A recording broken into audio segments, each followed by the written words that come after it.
எவன் ஒருவன் கமாண்டபிலோ அவருக்கு விதேயாத்மான் பேர். என்ன பெருமாள் நம்மளை கமாண்ட் பண்ணுவாரா, நம்ம பெருமாளை பண்ணலாமான்னு அதுக்கு ஒரு கதை இருக்கு. காஞ்சிபுரத்துல ஒரு பெரியவர் இருந்தார். அவர் ஒரு ஆசிரமம் கட்டி கொண்டிருந்தார். அந்த ஆசிரமத்துல எப்போதுமே ஃபுல் தியானத்துல இருப்பார். அப்படியே ஃபுல்லா கண்ணை மூடிண்டே தியானம் பண்ணிட்டு இருப்பார். அந்த பெரியவருக்கு ஒருத்தர் கைங்கரியம் பண்ணிட்டு இருந்தார். அவருக்கு கனிகண்ணன் அப்படின்னு நித்தியப்படி உட்காந்து கோலம் எல்லாம் போட்டு அது இல்லாமல். அப்புறம் இந்த ஆசிரமத்துல ஒரு வயோதிக ஸ்திரீ இருந்தா. அவ நித்தியப்படி அவ பெருக்கி தொடச்சுட்டு அதெல்லாம் பண்ணி ஒரு கோலமெல்லாம் போட்டுவிட்டு புள்ளி கோலம். இப்போல்லாம் புள்ளி கோலம் ரொம்ப ஃபேமஸ் ஆகிடுது. அது வேஷ்டி கீழே பார்டரில் வருது, புடவை பார்டரில் வருது. அவ வாலில் போட்டுக்கிறா புள்ளி கோலம். வாசலை தவிர பாக்கி எல்லா இடத்துலையும் புள்ளி கோலம் இருக்கு. அதனால தேஷாம் விதேயம் ஹி. அப்போ அந்த அடியவருக்கு, அந்த பெரியவருக்கு இவ கைங்கரியம் பண்ணின்னு வந்தா இந்த வயோதிக ஸ்திரீ. An old lady was doing uninterrupted services to this very enlightened gentleman. பெரிய ஞானிக்கு பண்ணின்னு வந்தா. இன்னொருத்தர் சிஷ்யர் கனிகண்ணன். ஒரு நாள் இந்த பெரியவர் என்ன பண்ணார், கண்ணை திறந்தார். கண்ணை திறந்து இவளை பார்த்தார்.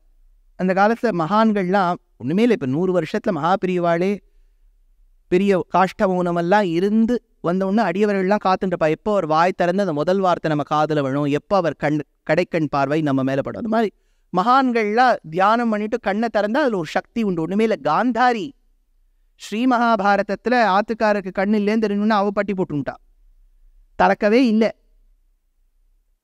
ஒரே ஒரு நாள் தன் பிள்ளை துரியோதனையாக காப்பாற்றணுங்கிறதுக்காக கண்ணு திறந்தா. ஏன்னா அந்த கண்ணு திறந்தா அந்த கண் பார்வை அவனுக்கு உடம்பு முழுக்க ஒரு கவச்சம், பெரிய ஒரு ஆர்மர் மாதிரி இருக்கும். அதையும் கிருஷ்ணருக்கு எடுத்துவிட்டார். இடுப்புல ஒரு பெரிய இலையை போட்டுக்க போய் சொல்லிட்டார். எல்லா இடத்துலையும் கவச்சம் ஏற்பட்டது தொடையை தவிர. அத கண் பார்வை அவ்வளவு முக்கியங்கிறதுக்காக சொன்னேன். அதனால இந்த இடத்துல இந்த சுவாமி பெரியவர் கண்ணை திறந்தார். அந்த வயோதிக ஸ்திரீயை பார்த்தார். அப்படியே அந்த கண்லேருந்து திருஷ்டி பட்டவுடன் அந்த பெண்ணுக்கு யௌவனம் வந்துவிட்டோம். அப்படியே பியூட்டிஃபுல்லா 16 வயதிலே சிந்தூர பூவை பாட ஆரம்பிச்சுட்டார். அவ்வளோ ஸ்மார்ட்டா இருக்கா பார்க்கறதுக்கு, அவ்வளோ பியூட்டிஃபுல் ஆயிட்டா. அப்படியே படப்படான்னு இருக்கு. அப்படியே ஃபவுண்டேஷன் போட்டா மாதிரி இருக்கு, ஐ ஷேடோ போட்டா மாதிரி இருக்கு, ஐப்ரோலாம் கிளியர் பண்ணா மாதிரி இருக்கு. எல்லாம் பியூட்டிஃபுல்லா இருக்கா பார்க்கறதுக்கு. அந்த கூந்தல்லாம் அப்படியே ஜம்முன்னு அது என்ன கேட்குறாளோ, அப்படியே பன்னா கேட்குறானா அப்படி இருக்கு, கேர்லியா கேட்குறானா அப்படி இருக்கு, அவ்வளோ ஸ்டைலா இருக்கா. அந்த கண் திறந்து பார்த்தவர் திருமழிசை ஆழ்வார்.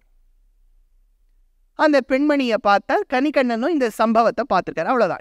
இதாயிடுச்சு. இவ தெருவில் நடந்து போயிருக்கா. காஞ்சிபுரத்தில் போகும்போது SM சில்க்ஸ், அந்த வர மகாலட்சுமி அதெல்லாம் தாண்டி போயிட்டு இருக்கா. பாதுஷா, ஜஹாங்கீர் இதெல்லாம் தாண்டி போயிட்டு இருக்கா.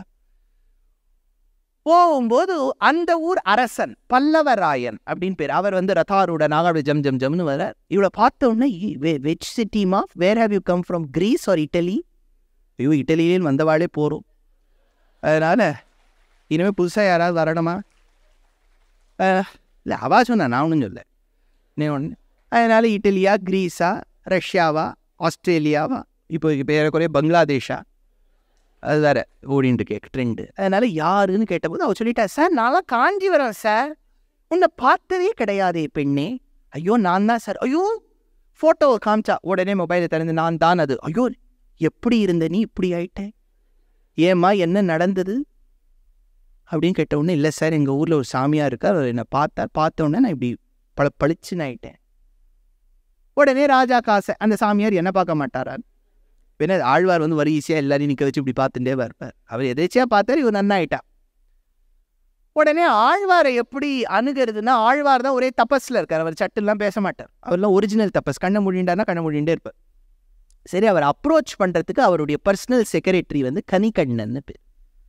கனிகண்ணனை கூட்டார் பல்லவராயன். அவர் சொல்லிட்டார், உங்கள் ஆச்சாரியன் எப்போ கண்ணை திறக்கிறாரோ கூப்பிடுங்க, அவர் என்னை பார்க்கட்டும், நானும் ஒரு ஹேண்ட்ஸமாக மாறிடுவேன். கனிகண்ணன் சொன்னார், எங்கள் ஆழ்வார் இந்த மாதிரிலாம் இது பெரிய இந்த பிளாஸ்டிக் சர்ஜரி, அப்புறம் இந்த உடம்புல இந்த பியூட்டிஷியன் இதெல்லாம் அவர் எதேச்சியா அன்னைக்கு பார்த்தார். அந்த பெண் இருந்தா, அதுக்காக நீங்கள் எங்கள் ஆழ்வார்லாம் இப்படிலாம் இந்த காரியமெல்லாம் பண்ண மாட்டார். நோ, டோன்ட் எக்ஸ்பெக்ட் ஆல் திஸ்ன்ட்டு. ராஜாவுக்கு கோபம் வந்தது. எப்போது ஒரு ராஜாவின் ஆக்ஞையை, ஆணையை நீ மீறுகின்றாயோ கனிகண்ணா, உன்னை நான் ஊற விட்டு தள்ளி வச்சுனேன், பகிஷ்காரம் பண்ணி விட்டேன். கனிகண்ணன் என்ன காஞ்சிபுரம் இல்லைன்னா பல்லாவரம் போறேன்னு சொல்லிட்டு அவர் என்ன விட்டார், என்ன பார்க்க காஞ்சிபுரம் தானா ஒரு ஊர், நான் எங்கேயாவது போய் வாங்கிக்கிறேன். ராம்நகர் ஆர்எஸ்புரத்துலலாம் வீடு கொடுக்க மாட்டாளான்னு சொல்லிட்டு அவர் கிளம்பி விட்டார். கிளம்பி போகும்போது ஒரு ஆச்சாரியன் கிட்ட கொஞ்சம் ஒரு மதிப்பாக சொல்லணும் இல்லையா, உடனே திருமழிசை பிரான் கிட்ட போய் சொன்னார் ஆழ்வார்கிட்ட, சுவாமி நான் கிளம்பி விடுறேன், ராஜா வந்து என்ன நாடு கடத்தி விட்டார், நான் கிளம்பிடுறேன் சுவாமி. சிஷ்யன் கிளம்பி போயிட்டார். கணிகண்ணன் போயிட்டார். கணிகண்ணன் போன உடனே இந்த ஆச்சாரியனால தாங்க முடியல. ஏன்னா சிஷ்யன் இல்லாம என்ன ஆச்சாரியன், இப்போ தன் ஒருத்தர் ஆச்சாரியன்னு சொல்லிக்கிறார், ஐந்து ஆச்சாரியா, சிஷ்யர்கள் யாருமே இல்லை. சிஷ்யன் இல்லாம எப்படி ஆச்சாரியன்? என் சிஷ்யனே கிளம்பிட்டானா எனக்கு என்ன வேலைன்னு சொல்லிட்டு அவர் கிளம்பிவிட்டார். யாரு? திருமழிசை ஆழ்வார். ஆழ்வார் கிளம்பும்போது அந்த ஊர் பெருமாள் சயன கோலத்தில் இருக்கார். அவருக்கு பேர் வேகாசேத்து அப்படின்னு பேர். அவர் பேரே வேகாசேத்து, வெக்கனை கிடந்தவன். அந்த வெக்கனை கிடந்தவர் என்ன பண்ணிவிட்டார், அவர் பாவமா அந்த பெருமாள் பார்த்துட்டு இருக்கார். ஐயோ உன்னை நம்பி நான் ஆழ்வார் நான் இங்கே இருந்தார், நீயும் சிஷ்யனும் எல்லாரும் கிளம்பி விட்டீர்னா எனக்கு யார் இருக்கா? அதை பார்த்த உடனே ஆழ்வார் சொன்னாராம், கனி கண்ணன் போகின்றான் கமரும் பூங்கச்சி, மணிவண்ணா நீ கிடக்க வேண்டா, துணிவுடைய சென்னா புலவனும் செல்கின்றே, நீயும் ஒன்றன் பைனாகப்பாயை சுருட்டிக்கொள். ஏன்னா பெருமாள் சாதாரணமாக தரையில எல்லாம் படுக்க மாட்டார், ஒரே ஊர்ல தான் தரையில படுத்தார். எந்த ஊர்? Very good. ஸ்தலசயன பெருமாள் எந்த ஊர்?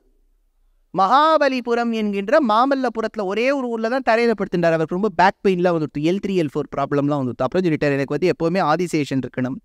அதனால் ஆழ்வார் சொன்னார் இல்லையா, வா அப்படின்னு. ஐயோ எனக்கு படுக்கை இல்லாமல் வராதே அப்படின்னு, பை சுருட்டிக்கோ, ஆதிசேஷனை சுருட்டின்னு இப்படி வச்சுன்னு வா, நீயும் உந்தன் பைனாகப்பாயை சுருட்டிக்கொள். பெருமாள் என்ன பண்ணிட்டாரோ, ஆழ்வார் சொல்லணும் உடனே சுருட்டின்னு இப்படி வச்சுட்டார், கிளம்பி போயிட்டார்.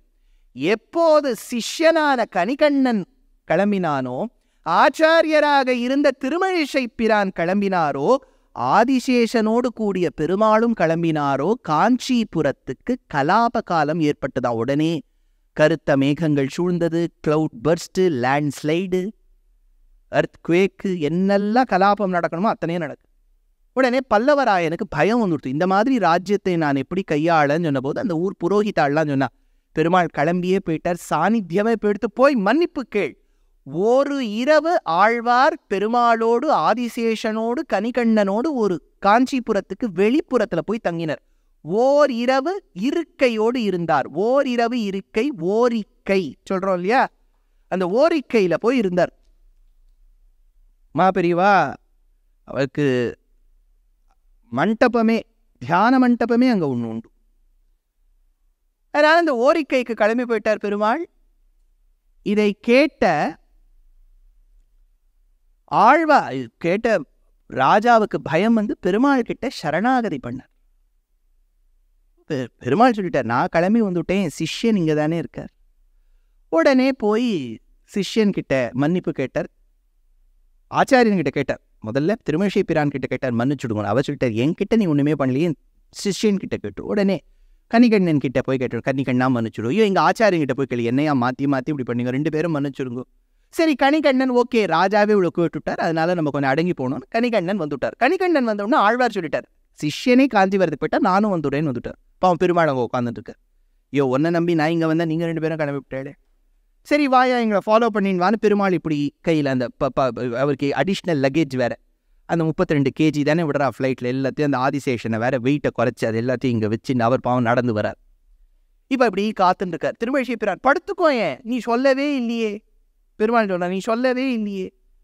கனி கண்ணன் பொக்கொழிந்தான் காமரும் பூங்கச்சி, மணிவண்ணா நீ கிடக்க வேண்டும், துணிவுடைய சென்னா புலவனும் செலவொழிந்தேன், நீ உந்தன் பைனா அப்பாயை படுத்துக்கோ. உடனே பெருமாள் படுத்துட்டார். வானா வரார், விரினா விரிக்கிறார், மடக்குனா மடக்கிறார், படுத்துக்கோனா படுத்துக்கிறார். என்ன ஆழ்வார் சொன்னாரோ அதன்படி செய்தார். சொன்ன வண்ணம் செய்த பெருமான். சம்ஸ்கிருதத்தில் அந்த பெருமாளுக்கு யதோக்தகாரி, யதோக்தகாரி என்ன சொல்றாரோ பண்றார்.